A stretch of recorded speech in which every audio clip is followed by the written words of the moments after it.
الرحمن الرحیم۔ السلام علیکم ورحمۃ اللہ۔ میں ہوں احمد صابر چغتائی۔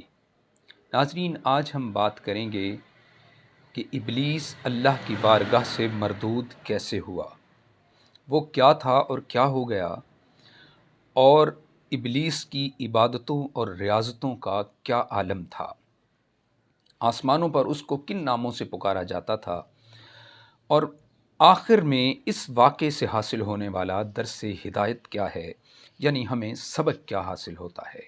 جی ناظرین، شیطان جسے ابلیس کہا جاتا ہے، یہ فرشتہ نہیں بلکہ جن ہے جو آگ سے پیدا ہوا، مگر یہ فرشتوں کے ساتھ ملا جلا رہتا تھا اور بارگاہ خداوندی میں انتہائی مقرب تھا، بہت زیادہ اسے قرب حاصل تھا، یہ متقی تھا۔ حضرت کعب احبار رضی اللہ تعالی عنہ بیان کرتے ہیں، تفسیر ساوی میں یہ روایت موجود ہے۔ آپ فرماتے ہیں کہ ابلیس نے 40,000 برس تک یہ جنت کا خزانچی رہا اور 80,000 سال تک یہ فرشتوں کا ساتھی رہا، 20,000 سال تک فرشتوں کو واعظ کرتا رہا اور 30,000 سال تک مقربین کا سردار رہا اور 1,000 سال تک روحانیین کی سرداری کے منصب پر بھی فائز رہا اور 14,000 سال تک اللہ کے عرش کا طواف کرتا رہا۔ ابلیس کا پہلے آسمان میں نام تھا عابد، دوسرے آسمان پر اس کا نام تھا زاہد، تیسرے آسمان پر اس کا نام تھا عارف، چوتھے آسمان پر اس کا نام تھا ولی، پانچویں آسمان پر نام تھا تقی، چھٹے پر خازن اور ساتویں آسمان پر عزازیل کہلاتا تھا، مگر لوح محفوظ پر اس کا نام ابلیس لکھا تھا، جو اپنے انجام سے غافل اور بے خبر تھا۔ جب اللہ رب العزت نے حضرت آدم علیہ السلام کو پیدا فرمایا تو اس نے حکم خداوندی کا انکار کرتے ہوئے حضرت آدم علیہ السلام کو سجدہ کرنے سے انکار کر دیا۔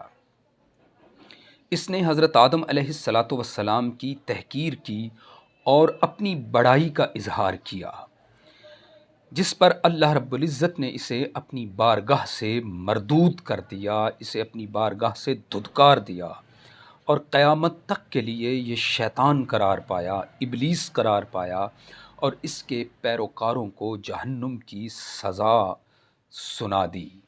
جی ناظرین، اس واقعے کو اللہ رب العزت نے قرآن مجید فرقان حمید کی سورہ اعراف کی آیت نمبر 12 سے 18 تک بیان فرمایا ہے۔ اس واقعے سے ہمیں جو درس ہدایت ملتا ہے وہ یہ ہے کہ کبھی بھی ہرگز اپنی عبادتوں اور نیکیوں پر گھمنڈ نہ کریں۔ قرآن مجید نے شیطان کے انکار کے واقعے کو متعدد مقامات پر بیان فرمایا ہے۔ سورہ بقرہ، سورہ اعراف، سورہ حجر، سورہ بنی اسرائیل، سورہ کہف، سورہ طہٰ اور سورہ صاد میں اس دل دہلا دینے والے واقعے کا ذکر موجود ہے۔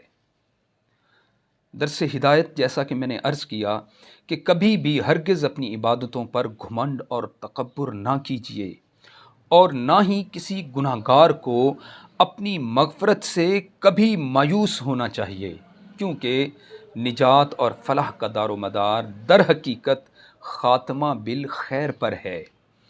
بسا اوقات انسان بہت ہی نیک وقار ہوتا ہے مگر اس کا خاتمہ خیر پر نہیں ہوتا، اور کئی ایسے لوگ بھی ہیں جو بڑے گناہ گار ہوتے ہیں، عمر بھر نیکی نہیں کرتے مگر ان کا خاتمہ خیر پر ہو جاتا ہے۔ حضور نبی اکرم صلی اللہ علیہ وآلہ وسلم کی حدیث مبارکہ ہے کہ ایک بندہ اہل جہنم کے اعمال کرتا رہتا ہے مگر حالانکہ وہ جنتی ہوتا ہے، اور ایک شخص اہل جنت کے اعمال کرتا رہتا ہے حالانکہ وہ جہنمی ہوتا ہے۔ یعنی حضور علیہ الصلوۃ والسلام نے فرمایا عمل کا اعتبار خاتموں پر ہے، اگر آپ کا خاتمہ بالخیر ہو گیا تو آپ فلاح پا گئے، اور اگر آپ کا خاتمہ خیر پر نہیں ہوا تو آپ ناکام ہو گئے، آپ کی زندگی اور آپ کے اعمال برباد ہو گئے۔ اس لیے خالق کائنات کی بارگاہ میں ہر لمحہ ہر وقت خاتمہ بالخیر کی دعا کرتے رہنا چاہیے۔ اس سے ایک اور سبق حاصل ہوتا ہے کہ چاہے کوئی شخص عالم ہو یا جاہل، متقی ہو یا گناہ گار، ہر آدمی کو زندگی بھر شیطان کے وسوسوں سے ہوشیار اور اس کے فریبوں سے بچتے رہنا چاہیے۔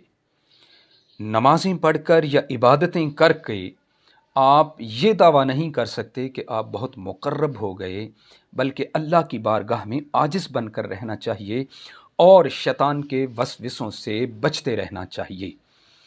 قرآن مجید فرقان حمید کی سورہ اعراف کا میں نے حوالہ دیا، آیت نمبر 12 سے 18 تک۔ اس میں شیطان نے آگے، انسان کے آگے سے اور پیچھے سے، دائیں اور بائیں، یہ چاروں اطراف سے حملہ آور ہونے کا اعلان کیا ہے۔ تو ان چاروں اطراف سے جب بھی آپ کو شیطان جو ہے حملہ آور ہوگا، مگر اوپر اور نیچے سے یہ حملہ آور نہیں ہوگا۔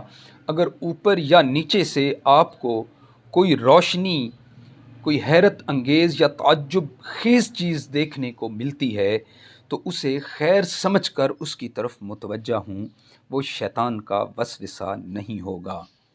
ناظرین، آج تک کے لیے اتنا ہی۔ دعا ہے کہ خالق کائنات ہمیں قرآن مجید فرقان حمید کو سمجھنے اور اس پر عمل پیرا ہونے کی توفیق عطا فرمائے۔ ہمارے چینل کو سبسکرائب اور بیل آئیکن کو پریس ضرور کیجیے گا۔ اللہ حامی و ناصر ہو۔